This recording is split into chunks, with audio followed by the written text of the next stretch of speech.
Welcome to Layer the Alchemist, where we discuss all things heavy metal and hard rock. On today's episode, another in my series of legendary live albums. These are live albums that capture all the energy and excitement of a band in a live setting and can even be their best-selling album up to that point.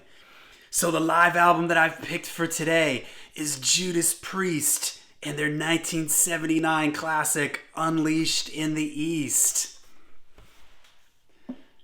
As I've mentioned in my other legendary live videos, a live album can, when timed perfectly, can really kind of be a bookend to a particular era or chapter or phase in the band's sound or in the band's career.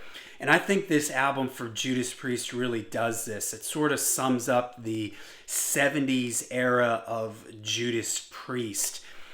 Because Priest, starting in 1980 with British Steel, would move in a slightly more commercial, if you will, a different, slightly tighter, more focused direction starting in the 80s. Whereas in the 70s, they were still finding their sound a little bit really early on. I would say that they started to get their sound really together, starting on Sad Wings and then Sin After Sin and Stained Glass. It really all started to come together. So this live album for me is really perfectly timed. It sort of sums up this whole 70s era Judas Priest for me. At this point, the band had 5 studio albums out, and there are 9 songs on this record. We get 4 songs from Sad Wings of Destiny, 2 from Sin After Sin, 1 from Stained Glass, and 1 from Hellbent for Leather, or Killing Machine, as it was called outside of the US.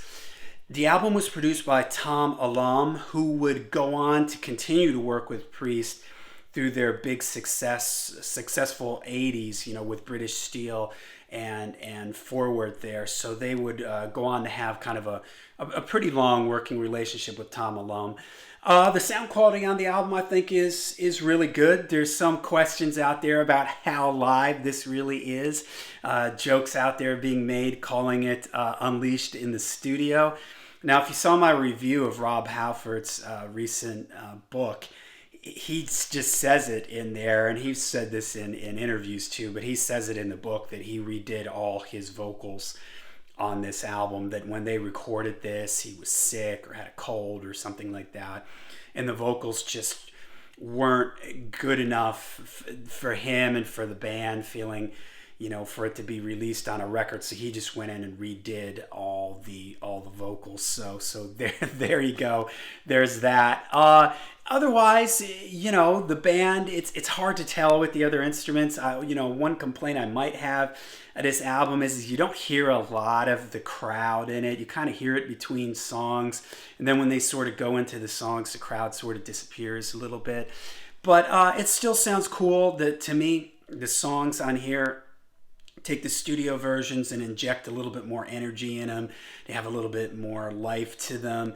I love all the 70s era Judas Priest stuff, but some of the production on some of the early stuff like Sin After Sin, as much as I love that album, it's a little, here on the live album, it brightens it up a little bit with the little bit of extra adrenaline and speed in the songs. It brings some of the songs to life just a little bit more. So, and like I said, the song selection on this is great. It's a single record. I've said this in my other live, legendary live series, that I'm a big fan of single live album records, because to me it's sort of, it gets right down to business. It cuts out the sing-alongs and the drum solos and the guitar solos and all that kind of stuff. I much prefer a one record live album that's just packed with really great songs. And this album, up to this point, was actually when this album came out, it was their best-selling album up to this point, and it cracked like the Billboard charts. The cover of the album was done by a photographer. The picture was taken by Finn Costello, and if you Google Finn Costello's name, you'll see that he's done a whole bunch of other really famous, like, hard rock and heavy metal photos of like Priest, and you can see the really cool picture on the back here, which I love, with the dry ice and Rob on the motorcycle. But Finn Costello also did like Kiss and other Priest ones, and there's some Sabbath era, famous Sabbath era Dio pictures that he did. Some of those, there's a classic one of Kiss, like on a fire truck, and all these other classic Kiss pictures. So that was Finn Costello. So it's a great album cover. Now, the album, when it was released in Japan, it came with a bonus EP that actually had 4 extra songs that were recorded at these shows. It came with Rock Forever, Delivering the Goods, and Hellbent for Leather, all from the album Hellbent for Leather, and Starbreaker from the album Sin After Sin. And there's also a version of Beyond the Realms of Death out there that was on a UK 7-inch, and you can get it on, it's like a B-side. It's not too hard to find it. So if you can track those down, it's a really cool way to sort of hear more songs from this concert. Those songs all sound like, they don't sound any production-wise different than what you get on Unleashed in the East. And on the remastered version of Unleashed in the East, you get those 4 songs that were on the Japanese version. So again, the songs have a lot of energy on here. Judas Priest, I would say, plays things pretty close to the way the studio versions are. You're not really going to get like any extended guitar solos or anything. It's got the classic Priest line of course, Rob Halford, vocals, KK and Glenn Tipton, KK Downing on guitars, Ian Hill on bass, and you have Les Binks on drums. Les Binks had played on Stained Class. He had come into the band right after Sin and toured for that record, although he didn't play on that record. So Les Binks was on Stained Class and Hellbent for Leather. And his drumming is really great. It kind of makes me wish he had stayed in the band. This is something that I will eventually do an episode on British Steel, so we'll save my thoughts for the drumming change in British Steel and on. But here, Les Binks sounds great. He's kind of I wouldn't say busy, but he adds a lot of really interesting things. He's got a really interesting feel. Whereas after this point, Priest would, the the drumming would get more straightforward. But on here, it's a little bit more adventurous, which I really like. So the album starts with Exciter, great upbeat one from Stained Class, one of my favorite Judas Priest albums. Running Wild from Hellbent for Leather is next. Sinner from Sin After Sin. The Ripper from Sad Wings of Destiny.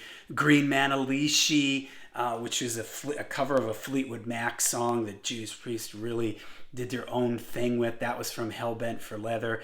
Then you've got, I love the way Rob introduces this, Diamonds and Rust from Sin After Sin. Victim of Changes from Sad Wings of Destiny. It's really cool. I love the middle section in that song where it's sort of, the band drops down and it gets a little trippy there, and Rob brings his voice down. She was beautiful when she was mine. And hey, Rob redid the stuff in the studio, but he sounds great on it here.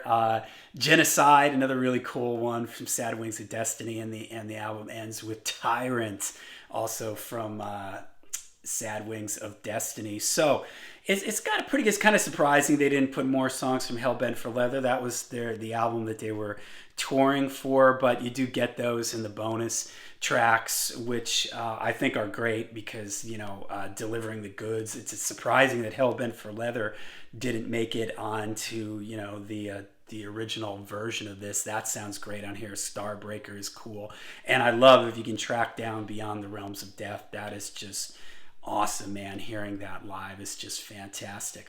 So it's a great set list. I love this era of Judas Priest. I love what they did in the 80s too, but I had heard Priest first with their 80s stuff. British Steel was my first Priest record, then Screaming for Vengeance, and then Point of Entry. I had all that stuff first. And then I actually met somebody and he was like, oh, here, you got to listen to Unleashed in the East. And he gave me a cassette of it. And I was like, whoa, this is really, really cool. The 70s Priest stuff for me is a little bit more not experimental, but there's more changes in the songs. There's more kind of riffs going on and interesting little chord progressions and changes and everything. It's a little darker, I think, to the 70s era Priest. So this is just an awesome live, legendary live album for me. I love it. Love 70s era Priest, and this just sort of bookends that chapter in their history and their career. So, all right, let me know in the comments down below what you think of Judas Priest Unleashed in the East. Make sure you hit like and subscribe. And until we see you again, make sure you stay heavy, stay metal.